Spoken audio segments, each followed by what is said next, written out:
College സമ്പൂർണ്ണ രൂപത്തിൽ വയനാട്ടിൽ വന്നിരിക്കും, ഒരു സംശയം ആർക്കും വേണ്ട. ആ തരത്തിൽ വയനാട്ടിൽ ജീവിക്കുന്ന പാവപ്പെട്ട തൊഴിലാളികളുടെയും സാധാരണക്കാരുടെയും എല്ലാം ജീവിത നിലവാരം ഉയർത്തിക്കൊണ്ട് വയനാട്ടിലെ ഒരു പുതിയ മുന്നേറ്റം നമ്മൾ കുറിക്കാൻ വേണ്ടി പോവുകയാണ്. അതിനുള്ള യോഗം കൂടിയാണിത്. ഞാൻ കൂടുതൽ സംസാരിക്കുന്നില്ല. ഈ തെരഞ്ഞെടുപ്പിൽ എന്നെ വിജയിപ്പിച്ചാൽ ഒരു വയനാട്ടുകാരൻ നിലയ്ക്ക്, വയനാട്ടിലെ മുഴുവൻ പ്രദേശം അറിയുന്ന ഒരാളെന്ന നിലയ്ക്ക്, വയനാട്ടിലെ ആയിരക്കണക്കിന് ആൾക്കാർ നേരിട്ടറിയുന്ന വ്യക്തി എന്ന നിലയ്ക്ക് നിങ്ങളോടൊപ്പം ഞാൻ എന്നും ഉണ്ടാവും. എല്ലാ കാര്യങ്ങളിലും മുന്നിട്ടിറങ്ങി നമുക്ക് വയനാട്ടിനെ മാറ്റാം. നന്ദി.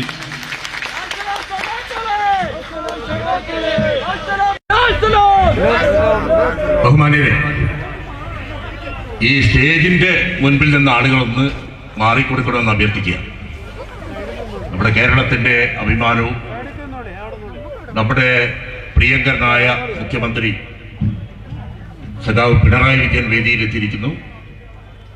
അദ്ദേഹത്തെ കൽപ്പറ്റ നിയോജക മണ്ഡലം ഇടതുപക്ഷ ജനാധിപത്യ മുന്നണിക്ക് വേണ്ടി അഭിവാദ്യം ചെയ്തുകൊണ്ട് ഈ സമ്മേളനത്തിൽ പ്രസംഗിക്കുന്നതിന് വേണ്ടി അദ്ദേഹത്തെ ആദരപൂർവ്വം ക്ഷണിച്ചുകൊള്ളുന്നു.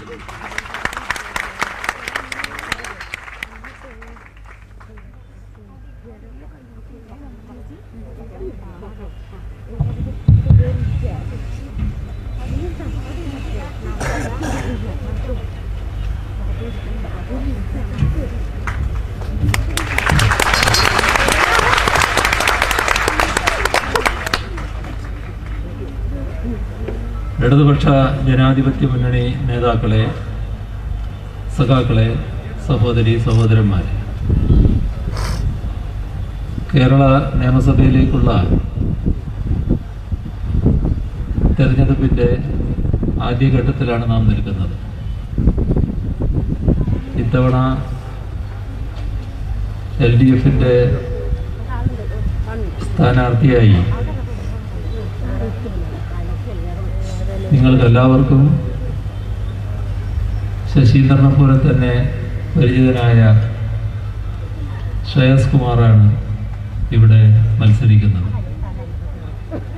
അദ്ദേഹത്തിൻ്റെ വിജയം ഉറപ്പുവരുത്തുന്ന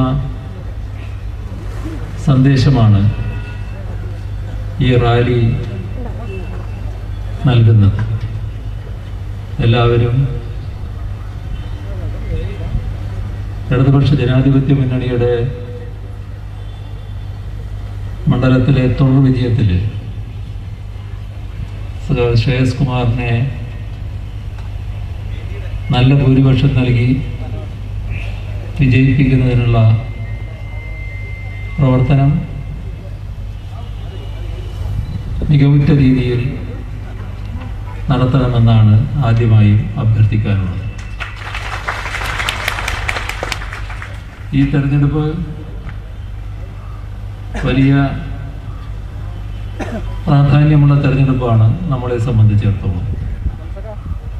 കേരളീയരാകെ കേരളത്തിൻ്റെ ഭാവി എങ്ങനെ വേണമെന്ന് തീരുമാനിക്കുന്ന തെരഞ്ഞെടുപ്പായതുകൊണ്ട് വളരെ പ്രാധാന്യത്തോடு തന്നെയാണ് നിയമസഭാ തെരഞ്ഞെടുപ്പിനെ കാണുന്നത്.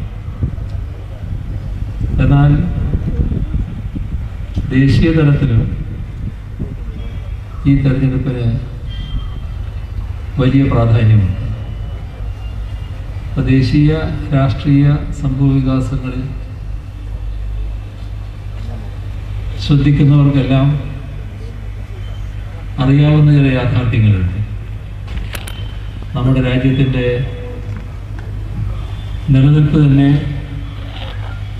അപകടപ്പെടുത്തും വിധം മതനിരപേക്ഷത ഉറപ്പു നൽകുന്ന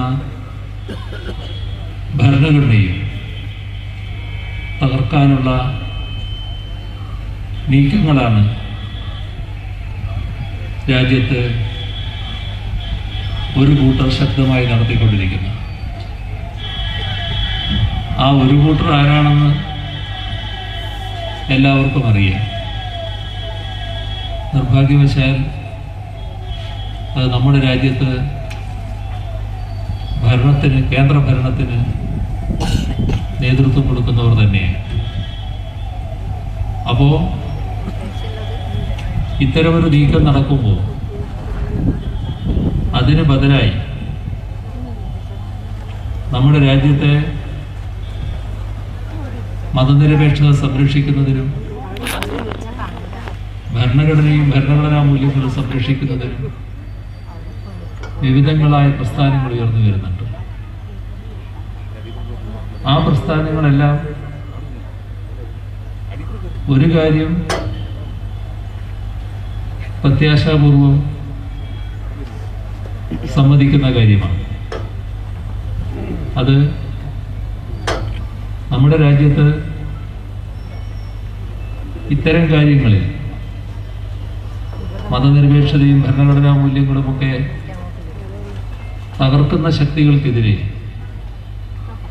വിട്ടുവീഴ്ചയില്ലാത്ത നിലപാട് സ്വീകരിക്കുന്നത് ഇടതുപക്ഷമാണ്. ഇന്നത്തെ ഇന്ത്യയിൽ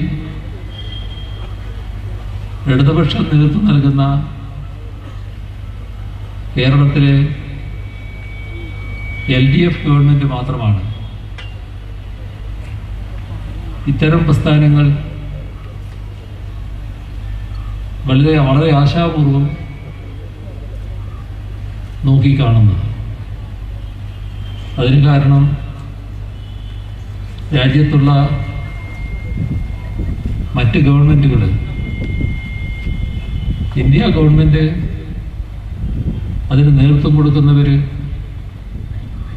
ഈ രീതിയിൽ നീങ്ങുമ്പോൾ വിട്ടുവീഴ്ചയില്ലാതെ അതിൽ നിന്ന് വ്യത്യസ്തമായ നിലപാട് സ്വീകരിക്കാൻ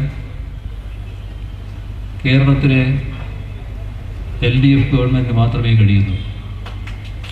അതുകൊണ്ടാണ് എല്ലാവരും വളരെ പ്രതീക്ഷയോടെ കേരളത്തെ നോക്കിക്കാണുന്നത്. അതുകൊണ്ട് തന്നെ ഈ തെരഞ്ഞെടുപ്പും അവരെ സംബന്ധിച്ചിടത്തോളം പ്രാധാന്യമുള്ളതാണ്. വേറൊരു വശത്തൂടെ നോക്കിയാൽ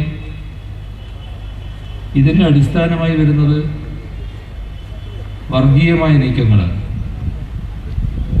രാജ്യത്ത് വർഗീയ സംഘർഷങ്ങളും വർഗീയ കലാപങ്ങളും ഉണ്ടാക്കി ജനങ്ങളെ ചേരിതിരിക്കാനും ജനങ്ങളിൽ ഭിന്നിപ്പുണ്ടാക്കാനും ബോധപൂർവമായ ശ്രമം നടക്കുന്നു. മതനിരപേക്ഷത സംരക്ഷിക്കുക എന്ന് പറയുന്നത് വർഗീയതയ്ക്കെതിരെ വിട്ടുവീഴ്ചയില്ലാതെ നിലപാട് സ്വീകരിക്കുക എന്നുള്ളത് തന്നെയാണ്. അതിലൂടെ മാത്രമേ മതനിരപേക്ഷത പൂർണ്ണമായി സംരക്ഷിക്കാനാവൂ. ഇപ്പോൾ രാജ്യത്ത് ഉയർന്നു വന്നിട്ടുള്ള വർഗീയ നീക്കങ്ങൾ, അതിൽ ഒട്ടേറെ സംഭവവികാസങ്ങളുണ്ട്. മതനിരപേക്ഷ ശക്തികളെല്ലാം വലിയ പ്രതിഷേധത്തിലാണ്, കടുത്ത അസ്വസ്ഥതയിലുമാണ്.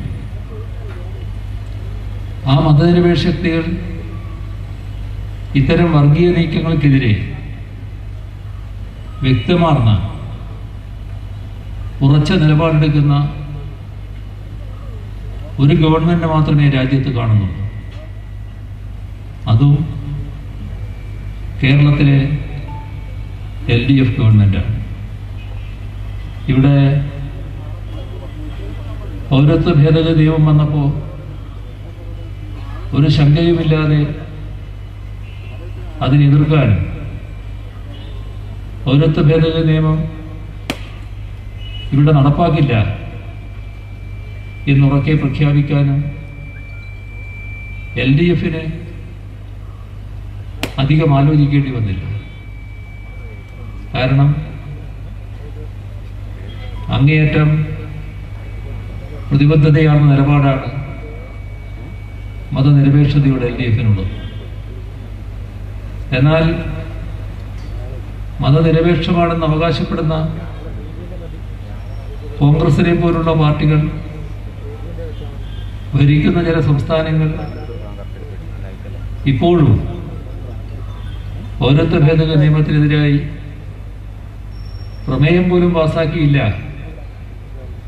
എന്നതും നമ്മുടെ രാജ്യത്തിൻ്റെ അനുഭവമാണ്. വർഗീയമായ നീക്കങ്ങൾ വരുമ്പോൾ ആ വർഗീയതയുമായി സമരസപ്പെട്ടുകൊണ്ട് മതനിരപേക്ഷത സംരക്ഷിക്കാനാവില്ല. നിർഭാഗ്യവശാൽ മതനിരപേക്ഷമാണെന്ന് അവകാശപ്പെടുന്ന കോൺഗ്രസിനെ പോലുള്ള പാർട്ടികൾ പലപ്പോഴും വർഗീയതയുമായി സമരസപ്പെടുന്നതാണ് നാം കാണുന്നത്. നേരത്തെ സമരസപ്പെട്ടിട്ടുണ്ട്, ഇപ്പോഴും അതേ നില തുടരുന്നു. അനുഭവത്തിൽ നിന്ന് ഒരു പാഠവും പഠിക്കാൻ കോൺഗ്രസിനാവുന്നില്ല. രാജ്യത്തെ ഏറ്റവും വലിയ പാർട്ടിയായിരുന്നല്ലോ കോൺഗ്രസ്. ഇന്ന് രാജ്യം ഭരിക്കുന്ന കക്ഷിയായ BJP-യെ നോക്കിയാൽ BJP-യുടെ എല്ലാ തലങ്ങളിലും പഴയ കോൺഗ്രസ്സുകാരെയാണ് കാണാൻ സാധിക്കുക. കോൺഗ്രസിൻ്റെ പ്രധാനികൾ, AICC-യുടെ പ്രധാനികളായവർ, സംസ്ഥാനത്തെ പ്രധാനികളായിരുന്നവർ, മന്ത്രിമാരായിരുന്നവർ, MP-മാരായിരുന്നവർ, MLA-മാരായിരുന്നവർ, ഇവരൊക്കെയാണ് BJP-യുടെ പ്രധാനികളായിട്ട് പോയിരിക്കുന്നത്. അതിലും കേന്ദ്രമന്ത്രിമാരെ കാണാം, സംസ്ഥാന മന്ത്രിമാരെ കാണാം, MP-മാരെ കാണാം, MLA-മാരായിട്ട് കാണാം. അപ്പോൾ ഒരു ഷർട്ട് മാറുന്ന ലാഘവത്തോടെ പാർട്ടി മാറിയതായി കാണും. ഇപ്പോൾ നാം ഒരു തെരഞ്ഞെടുപ്പാണ് നേരിടുന്നത്. തെരഞ്ഞെടുപ്പിൽ കടുത്ത മത്സരമാണ് എപ്പോഴും നടക്കുക. ഓരോ പാർട്ടിയുടെയും പ്രവർത്തകരും പാർട്ടി അണികളുമെല്ലാം വളരെ വാശിയോടെയുള്ള മത്സരം നടത്തി തങ്ങളുടെ സ്ഥാനാർത്ഥിയെ വിജയിപ്പിക്കാൻ നോക്കുക. കഴിഞ്ഞ തെരഞ്ഞെടുപ്പിൽ ഗോവയിൽ എന്തായിരുന്നു നടന്നത്? ഗോവയിൽ കോൺഗ്രസ്സാണ് ഏറ്റവും വലിയ ഒറ്റക്കക്ഷിയായി തെരഞ്ഞെടുക്കപ്പെട്ടത്. ആ തെരഞ്ഞെടുക്കപ്പെട്ട MLA-മാർ ഇരുന്നില്ല. അതിനു മുൻപ് തന്നെ എല്ലാവരും കൂട്ടത്തോടെ കോൺഗ്രസ്സായി, അല്ല BJP-യായി. കോൺഗ്രസ്സായിട്ട് മത്സരിക്കുക, അങ്ങനെ ജയിക്കുക, ജയിച്ചു കഴിഞ്ഞ ഉടനെ BJP-ആവും. ഇതൊക്കെ ഊഹിക്കാൻ കഴിയുന്ന കാര്യമാണ്. പക്ഷേ കോൺഗ്രസിലെ പ്രധാനികൾക്ക് അതൊരു പ്രശ്നമായിട്ടേ കാണുന്നില്ല. അവിടെ BJP ഗവൺമെൻറ് ഈ രീതിയിലാണ് വന്നത്. മണിപ്പൂർ ഇതേ രീതിയിൽ, നമ്മുടെ വിവിധ സംസ്ഥാനങ്ങൾ, മധ്യപ്രദേശ്, ഇപ്പോൾ നമ്മുടെ തൊട്ട് കിടക്കുന്ന കർണാടക, ഏറ്റവും കൂടുതൽ നമ്മുടെ ഇവിടെ നിന്നാണല്ലോ പോണ്ടിച്ചേരി തുടങ്ങുന്നത്, മാഹിന്ന് തുടങ്ങുന്നല്ലേ. ആ പോണ്ടിച്ചേരിയിൽ കൂട്ടത്തോടെയല്ലേ കോൺഗ്രസിൻ്റെ പ്രധാനികൾ BJP-യായി മാറിയത്. ഒരു വിഷമവും അവർക്കില്ല. ത്രിപുരയിൽ കോൺഗ്രസിൻ്റെ നിയമസഭാ പാർട്ടി ആകെ BJP-യായി മാറുകയാണ്. അപ്പോൾ കോൺഗ്രസിൻ്റെ വിശ്വാസ്യത പൂർണ്ണമായി നഷ്ടപ്പെട്ടിരിക്കുന്നു. കോൺഗ്രസ്സായി ജയിച്ചാൽ BJP-യായി മാറുന്നതിന് പ്രയാസമില്ല. അതുകൊണ്ടാണ് നടക്കാത്തൊരു കാര്യമാണെങ്കിലും BJP-യുടെ സംസ്ഥാന നേതാക്കൾ ഒരു കാര്യം അവകാശപ്പെടുന്നത്, ഞങ്ങളെ ഒരു 35 പേരെ ജയിപ്പിച്ചു തന്നാൽ മതി, എന്നാൽ ഞങ്ങൾ കേരളം ഭരിക്കും. ഇതാണ് BJP പരസ്യമായി പറഞ്ഞത്. അപ്പോൾ 35 കഴിച്ച് ബാക്കി വേണ്ട 36 അത് കോൺഗ്രസിൽ നിന്ന് കൂട്ടിക്കോളാം എന്നാണ് അവർ പറഞ്ഞതിൻ്റെ അർത്ഥം. ഇവിടെ സ്വയം വിൽപ്പന ചരക്കായി മാറുക. ഇതേ അവസ്ഥ നമ്മുടെ കേരളത്തിലും കൊണ്ടുവരാനാണ് പോകുന്നത്. കേരളത്തിലെ കുറേ പേര് മാറിക്കഴിഞ്ഞു. KPCCയുടെ പ്രധാനികളടക്കം BJP ആയി കഴിഞ്ഞു. കേരളത്തിൽ BJP പച്ച പിടിക്കാത്തത് LDF കാരണമാണെന്ന് എല്ലാവർക്കും അറിയാം. ശക്തമായ പ്രതിരോധം LDF ആണ് തീർക്കുന്നത്. എന്നാൽ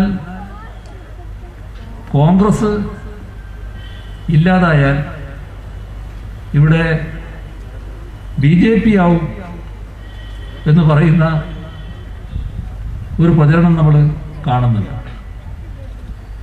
അത് വസ്തുത തികച്ചും മറച്ചുവെക്കലാണ്. കേരളത്തിൽ BJPയെ പ്രതിരോധിക്കുന്നത് കോൺഗ്രസ് ആണെന്ന് ആരും പറയില്ല. BJPയുമായി കൂട്ടുകൂടാൻ പറ്റുന്ന ഘട്ടങ്ങളിലെല്ലാം കൂട്ടുകൂടി അവർക്ക് പ്രോത്സാഹനം നൽകാനാണ് കോൺഗ്രസ് തയ്യാറായിട്ടുള്ളത്, UDF തയ്യാറായിട്ടുള്ളത്. പഴയ കോലീബി സഖ്യമുണ്ട്, പിന്നെ നടന്ന രഹസ്യബാന്ധവുമുണ്ട്. കഴിഞ്ഞ നിയമസഭാ തെരഞ്ഞെടുപ്പിൽ കേരളത്തിൽ BJPക്ക് ഒരു അംഗമുണ്ടായി. ആ അംഗം വന്നത് എങ്ങനെയാ? കോൺഗ്രസിന്റെ വോട്ട് ആവിയായി കാണാനില്ല നിയമത്തിൽ. അത് മുഴുവൻ BJP കൂടി. പകരം BJPയുടെ വോട്ട് വേറൊരു മണ്ഡലത്തിൽ കോൺഗ്രസ് വാങ്ങി. നേമത്ത് BJPയെ ജയിപ്പിച്ചു, മറ്റേ മണ്ഡലത്തിൽ കോൺഗ്രസ് ജയിച്ചു. ഇങ്ങനെ താമരക്ക് അക്കൗണ്ട് തുടങ്ങാൻ കേരളത്തിൽ അവസരമുണ്ടാക്കിയത് കോൺഗ്രസ്സാണ്. അതുകൊണ്ട് തന്നെ കേരളത്തിൽ BJPയെ പ്രതിരോധിക്കുന്നത് LDF ആണ്. LDFന് മാത്രമേ പ്രതിരോധിക്കാൻ കഴിയൂ. BJP കാണുന്നത് ഏത് നിമിഷവും കോൺഗ്രസിനെ കോരിയെടുക്കാമെന്നാണ്. അതിനവർക്കൊരു വിഷമമില്ല. കേരളത്തിലെ LDFന്റെ കരുത്താണ് BJPക്ക് വലിയ തോതിലുള്ള പ്രയാസമുണ്ടാക്കുന്നത് നമുക്കറിയാം. ഇത്തരത്തിൽ കേരളത്തിൻ്റെ അന്തരീക്ഷത്തെ മാറ്റാൻ ചില ഘട്ടങ്ങളിൽ കോൺഗ്രസും UDFും BJPയുമായി അടക്കം ധാരണയുണ്ടാക്കി നീങ്ങിയത് നമ്മുടെയെല്ലാം അനുഭവത്തിലുള്ള കാര്യമാണ്. ഈ തെരഞ്ഞെടുപ്പിലും അനേകം കാര്യങ്ങൾ വന്നിട്ടുണ്ട്. ഞാൻ അതിൻ്റെ മറ്റു വിശദാംശങ്ങളിലേക്ക് ഇപ്പോൾ പോകുന്നില്ല. പക്ഷേ ദിവസം കഴിയുന്തോറും അത് കൂടുതൽ വ്യക്തതയോടെ പുറത്തു വരാനാണ് പോകുന്നത്. കോൺഗ്രസ് ആഗ്രഹിക്കുന്ന ചില സീറ്റുകൾ നേടാൻ എന്തും ചെയ്യുക എന്ന തലത്തിലേക്ക് കോൺഗ്രസും UDFും മാറുകയാണ്.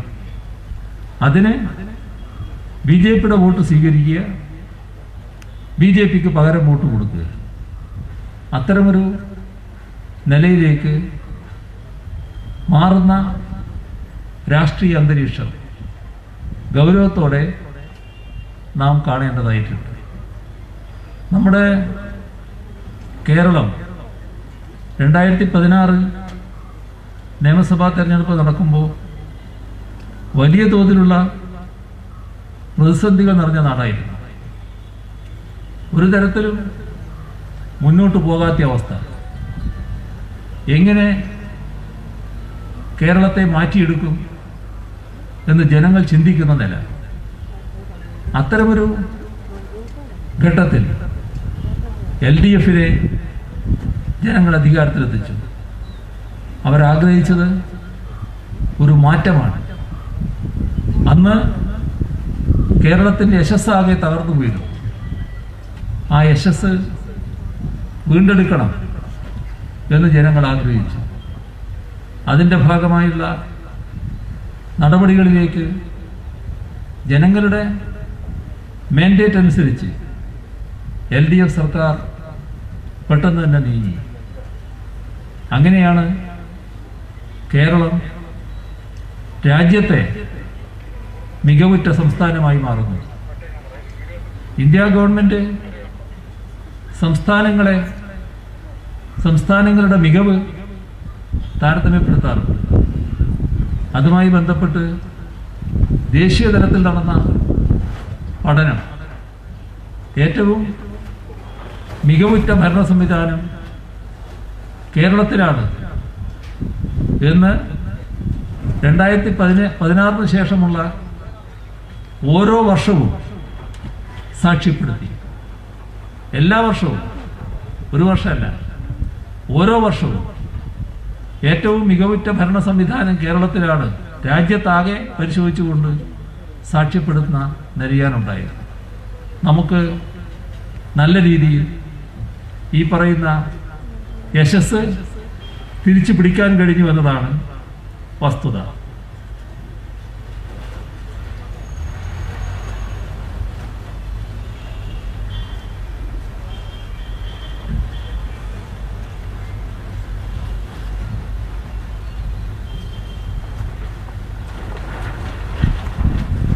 നമ്മുടെ കേരളം 2016 വൻതോതിൽ അഴിമതി നിറഞ്ഞൊരു നാടായിരുന്നു. എല്ലാ തലങ്ങളിലും അഴിമതിയെ പറ്റിയാണ് നാം കേട്ടുകൊണ്ടിരുന്നത്. എന്നാൽ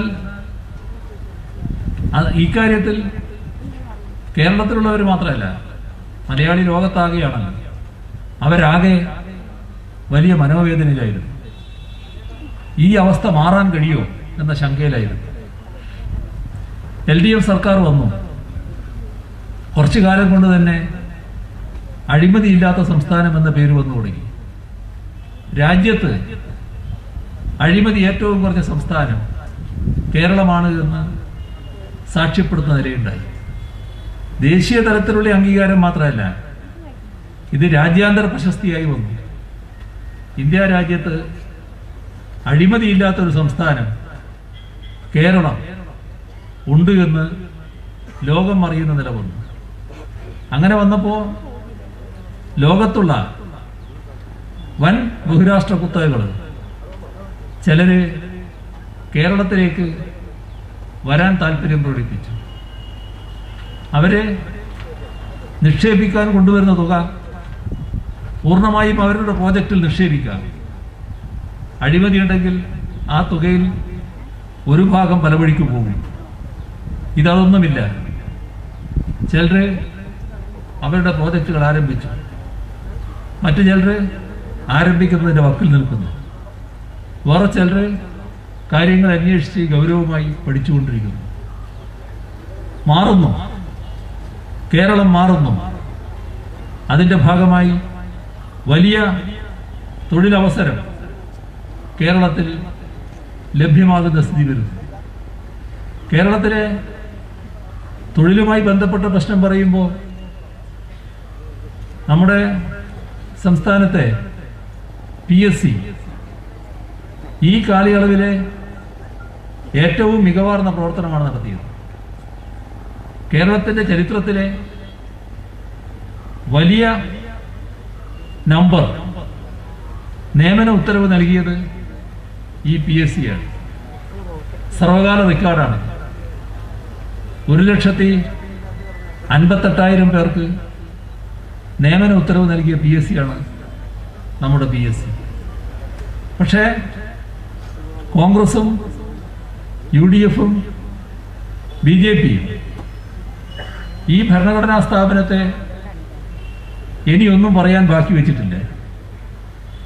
അവര് ഇത്തരമൊരു കാര്യത്തെ സാധാരണഗതിയിൽ അഭിനന്ദിക്കുകയാണ് വേണ്ടത്.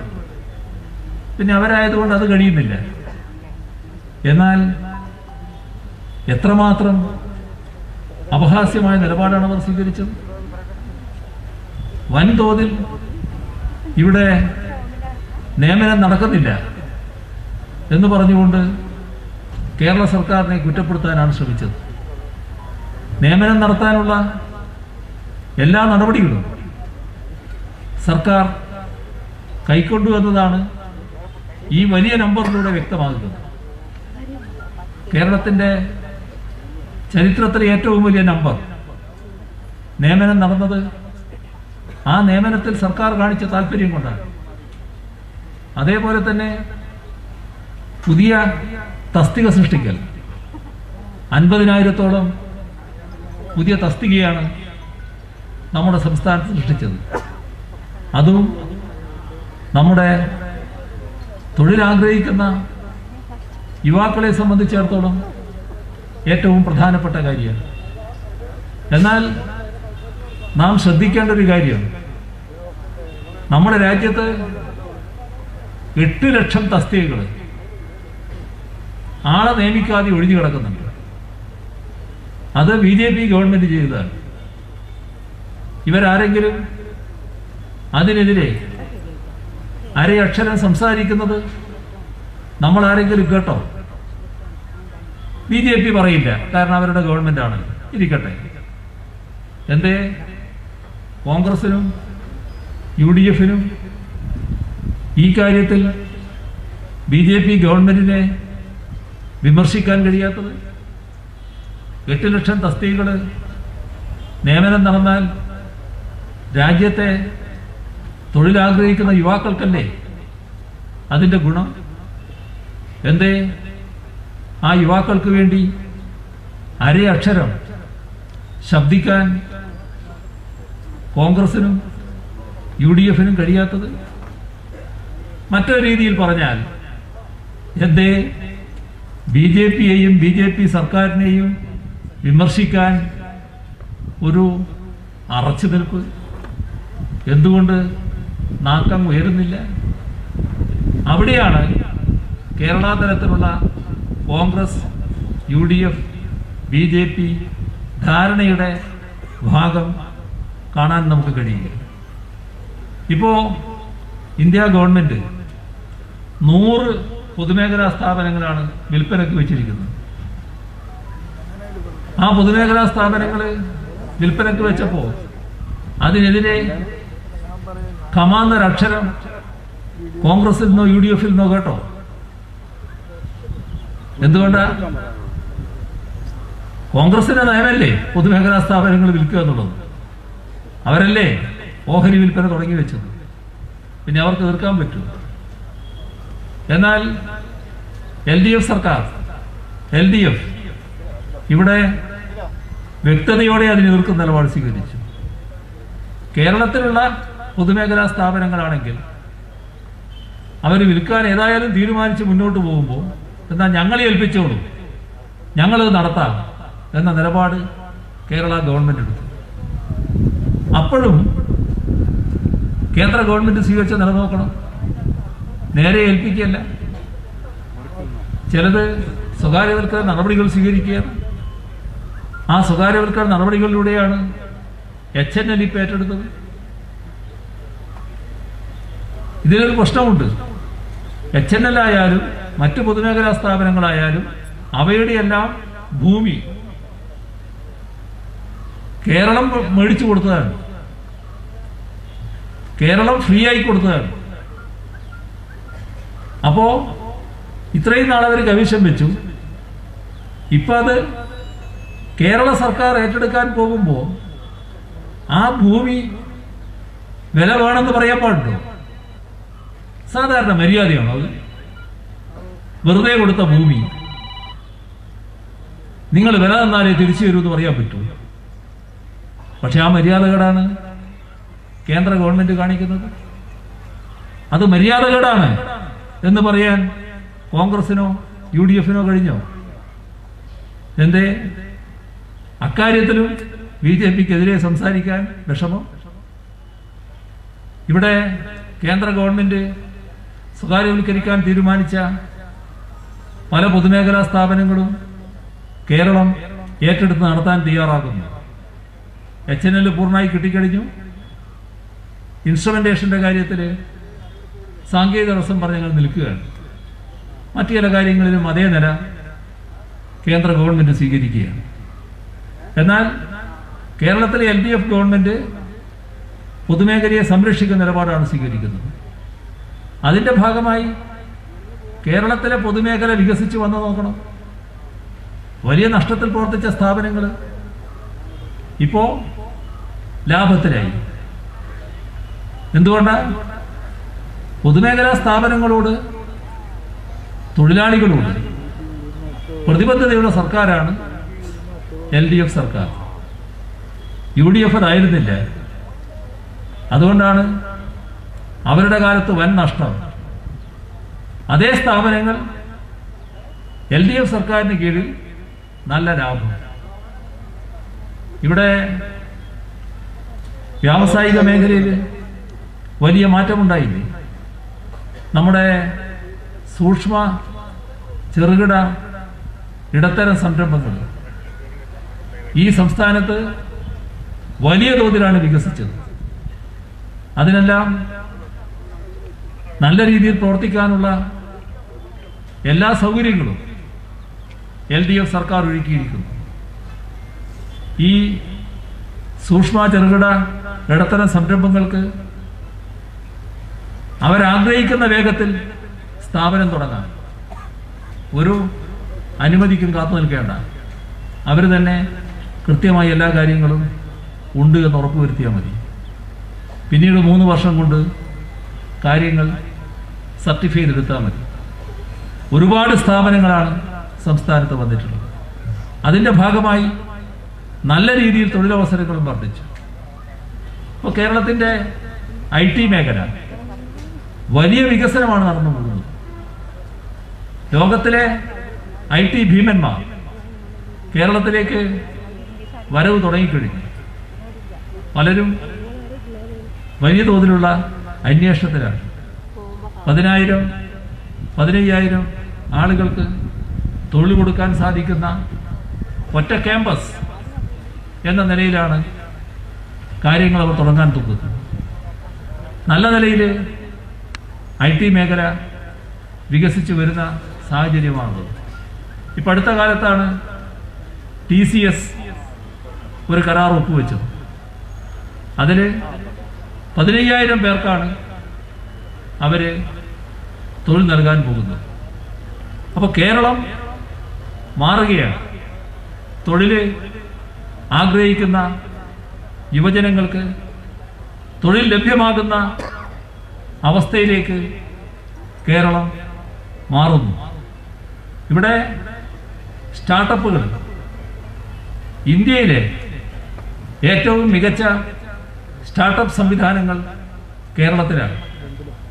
സ്റ്റാർട്ടപ്പുകളുടെ കാര്യത്തിൽ നമ്പർ 1 കേരളമാണ് എന്ന് ഇന്ത്യ രാജ്യം നീതി ആയോഗ് സാക്ഷ്യപ്പെടുന്ന സ്ഥിതി വന്നിരിക്കുന്നു. മാത്രമല്ല, സ്റ്റാർട്ടപ്പുകൾ എന്ന് പറയുമ്പോൾ നമ്മുടെ ചെറുപ്പക്കാർ തൊഴിലന്വേഷകരാകുന്നതിന് പകരം തൊഴിൽ ദാതാക്കളാക്കുന്ന നിലയാണ്. ഇപ്പോൾ UDFന്റെ കാലത്ത് 300 സ്റ്റാർട്ടപ്പാണ് ഇവിടെ ഉണ്ടായിരുന്നത്. ഇപ്പോൾ അത് LDFന്റെ കാലത്ത് 4,000-ഓളം, 35,000 പേർക്ക് തൊഴിൽ. വലിയ തോതിൽ ലോകത്തിൻ്റെ തന്നെ ശ്രദ്ധ പിടിച്ചു പറ്റിയ ചില സ്റ്റാർട്ടപ്പുകൾ നമുക്കിവിടെ ആരംഭിക്കാൻ കഴിയും. അപ്പോൾ ഇനിയും കൂടുതൽ സ്റ്റാർട്ടപ്പ് മേഖലയിൽ കേന്ദ്രീകരിക്കാൻ തന്നെയാണ് സംസ്ഥാന സർക്കാർ ഊന്നുന്നത്. ഇതിൻ്റെ കൂടെ തന്നെ ഈ കോവിഡോടുകൂടി ഒരു പുതിയ പദ്ധതി സംസ്ഥാന സർക്കാർ ആലോചിക്കുകയുണ്ടായി. അത് കോവിഡ് തുറന്നു തന്ന ഒരവസരത്തെക്കുറിച്ചാണ്. കോവിഡ് വന്നപ്പോൾ എന്താ സംഭവിച്ചത്? നമ്മുടെ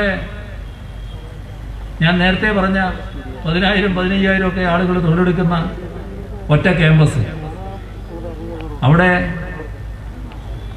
ആരുമില്ല. ഉണ്ടെങ്കിൽ ഒരു 100-ൽ താഴെയാണ് ആകെ. ബാക്കി മുഴുവൻ വീട്ടിലാണ്, വീട്ടിൽ നിന്ന് ജോലി എടുക്കുക. അപ്പോൾ വർക്ക് ഫ്രം ഹോം എന്ന ഒരു പുതിയ സംസ്കാരം ഉയർന്നു. ഇതുമായി ബന്ധപ്പെട്ട് ജീവനക്കാരും തൊഴിൽദാതാക്കളും പൊരുത്തപ്പെട്ട് കഴിഞ്ഞു. അങ്ങനെ വന്നപ്പോഴാണ് സംസ്ഥാന സർക്കാർ ഒരു കാര്യം ആലോചിച്ചത്. വർക്ക് ഫ്രം ഹോം ആണല്ലോ ഇപ്പോൾ ഉള്ളത്. നേരത്തെ ആ സംസ്കാരമല്ല, എവിടെയാണോ തൊഴിൽ അവിടെ പോയി എടുക്കണമെന്നാണ്. ഒരു ക്യാമ്പസിലാണല്ലോ, ഒരു കേന്ദ്രത്തിലാണല്ലോ. ഇത് മാറി വന്നപ്പോൾ സർക്കാർ ആലോചിച്ചത്, നമ്മുടെ കേരളത്തിൽ അഭ്യസ്ത വിദ്യരായ ധാരാളം ആളുകൾ വീടുകളിൽ, പ്രത്യേകിച്ച് സ്ത്രീകൾ, ജോലിയുള്ളവർ കല്യാണം കഴിഞ്ഞ് ജോലി ഉപേക്ഷിച്ചവരുണ്ട്, കുഞ്ഞു പറന്ന് ജോലി വേണ്ടാന്ന് വെച്ചവരുണ്ട്, പല കാരണങ്ങളാൽ ജോലി വേണ്ടാന്ന് വെച്ചവരുണ്ട്.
നമ്മുടെ നാട്ടിലുള്ള ഇത്തരം ആളുകളെ, നല്ല അഭ്യസ്ത വിദ്യര്, പ്രൊഫഷണലുകൾ, അവരുടെ വിദ്യാഭ്യാസ യോഗ്യത അനുസരിച്ച് ഒരു പോർട്ടലിൽ രജിസ്റ്റർ ചെയ്യും. പോർട്ടൽ തുടങ്ങി ആളുകൾ രജിസ്ട്രേഷൻ ആരംഭിച്ചു. അതോടൊപ്പം ലോകത്തിലുള്ള തൊഴിൽദാതാക്കളെ ഇതുവഴി തന്നെ നമ്മൾ ബന്ധപ്പെടും. അപ്പോൾ അവർക്ക് ഓരോ സ്ഥാപനത്തിനും വേണ്ട ആളുകളെ, ഇന്ന തൊഴിലിന് ഇന്ന യോഗ്യതയുള്ള ആളുകൾ വേണമെന്ന് അവർ പറയും. അങ്ങനെ പറയുമ്പോൾ ഈ പോർട്ടലിൽ നിന്ന് അത്രയും വിദ്യാഭ്യാസ യോഗ്യതയുള്ളവർ ഞങ്ങൾ ഇവിടെ ഉണ്ട് എന്ന് പറഞ്ഞ് അറിയിക്കും. അവർ വേണ്ട ആളുകളെ തിരഞ്ഞെടുക്കും. ഇതാണ് പദ്ധതി. ആ പദ്ധതി നേരത്തെ തുടങ്ങി, പോർട്ടൽ തുടങ്ങി, പേര് രജിസ്ട്രേഷൻ ആരംഭിച്ചു. ഇപ്പോൾ ഉള്ളൊരു സന്തോഷ വാർത്ത, ഏണസ്റ്റ് ആൻഡ് യങ് എന്ന് പറയുന്ന ലോകത്തിലെ പ്രധാനപ്പെട്ട സ്ഥാപനങ്ങളിൽ ഒന്നാണ്. അവര് വളരെ മികവാർന്ന സാങ്കേതിക വൈദഗ്ധ്യമുള്ള കുറച്ച് തൊഴിലിന് ആളെ വേണം. അതവർ ഈ പോർട്ടലിലൂടെ പറഞ്ഞു. നമ്മൾ അതിൽ നാളെ കൊടുത്തു. ആ ആളുകളെ മുഴുവൻ അവർ നിയമിച്ചു. അപ്പോൾ യാഥാർത്ഥ്യമായി കഴിഞ്ഞു. സർക്കാർ കണക്കാക്കുന്നത് 20 ലക്ഷം പേർക്ക് ഇങ്ങനെ തൊഴിൽ നൽകാനാകുമെന്ന്. കാരണം അത്രയധികം ആളുകൾ നമ്മുടെ സംസ്ഥാനത്ത് ജോലി വേണ്ടവരായി, ഇപ്പോൾ ജോലി ഇല്ലാത്തവരായി ഉണ്ട്. അതിലേറ്റവും ഗുണം അനുഭവിക്കാൻ പോകുന്നത് നാട്ടിലെ സ്ത്രീകളാണ്. അവർക്ക് വീട്ടിൽ നിന്ന് തന്നെ തൊഴിലെടുക്കാൻ പറ്റുന്ന അവസ്ഥയുണ്ടാകും. ഇത്തരത്തിൽ നാട് മാറുകയാണ്. അതിനനുസരിച്ചുള്ള പദ്ധതികളാണ് LDF വിഭാവനം ചെയ്യുന്നത്. ഇവിടെ നേരത്തെ നമ്മുടെ സ്ഥാനാർത്ഥി പറഞ്ഞതുകൊണ്ട് ഞാൻ ആവർത്തിക്കുകയാണ്. 7500 കോടി വയനാടിന് വേണ്ടി പാക്കേജായി പ്രഖ്യാപിച്ചെങ്കിൽ അത് മുഴുവനായി ചെലവഴിക്കുന്നതാണ് ഈ നാടിൻ്റെ അഭിവൃദ്ധിയാണ് ലക്ഷ്യമിടുന്നത്. ഞാൻ മറ്റ് കൂടുതൽ കാര്യങ്ങളിൽ കടക്കുന്നില്ല. ഒരുപാട് കാര്യങ്ങൾ പറയാനുണ്ട് എന്നുള്ളത് ശരിയാണ്. പക്ഷേ മറ്റ് സ്ഥലങ്ങളിലും പരിപാടികൾക്ക് കഴിയാവുന്നത്ര സമയത്തിനെത്തണമെന്നുള്ളത് കൊണ്ട് മറ്റ് കൂടുതൽ കാര്യങ്ങളിലേക്ക് ഞാൻ കടക്കുന്നില്ല. ഒരു കാര്യമേ പ്രത്യേകമായി പറയാനുള്ളൂ. കേരളം ചെയ്ത കാര്യങ്ങൾ, LDF സർക്കാർ മുന്നോട്ട് വെച്ച കാര്യങ്ങൾ, അതിനെ ഒന്നിനെയും പരാമർശിക്കാൻ കോൺഗ്രസോ UDF BJPയോ തയ്യാറല്ല. അവര് നുണകളെയാണ് ആശ്രയിക്കുന്നത്. നുണയിലൂടെ കാര്യങ്ങൾ നേടാൻ കഴിയുമെന്നാണ് നോക്കുന്നത്. അപ്പോൾ നമ്മൾ അത് ഗൗരവമായിട്ടെടുക്കണം. ചിലപ്പോൾ നുണയായാലും നമുക്ക് നുണയാണെന്ന് അറിയാലോ, അത് ലാഘവത്തോടെ എടുത്തേക്കും. പക്ഷെ അവര് ഒരു നുണ 100 ആവർത്തി പറഞ്ഞാൽ സത്യമാണെന്ന് കേൾക്കുന്നവർ ധരിക്കും എന്ന പഴയ ഗീബൽസിന്റെ ശിഷ്യന്മാരായിട്ടാണ് നടക്കുന്നത്. നല്ല പ്രാവീണ്യം നേടിയവരാണ് നുണപ്രചാരണത്തിൽ. നുണക്ക് പക്ഷേ ആയുസ് വളരെ കുറവാണ്. യഥാർത്ഥ വിവരം എത്തുന്നതുവരെയാണ് നുണയുടെ ആയുസ്. അപ്പോൾ നുണ പ്രചരിപ്പിക്കുന്നത് കാണുമ്പോൾ യഥാർത്ഥ വിവരങ്ങൾ ആളുകളിലും വീടുകളിലും എത്തിക്കാൻ നാം ശ്രദ്ധിക്കണം. അതോടെ നുണയുടെ കഥ കഴിയും. ഇവിടെ സഖാവ് ശ്രേയസ് കുമാറിനെ വൻപിച്ച ഭൂരിപക്ഷത്തോടെ വിജയിപ്പിക്കുക എന്ന് മാത്രം അഭ്യർത്ഥിച്ചുകൊണ്ട് ഞാൻ അവസാനിപ്പിക്കുന്നു. നിങ്ങൾക്ക് എൻ്റെ അഭിവാദ്യം.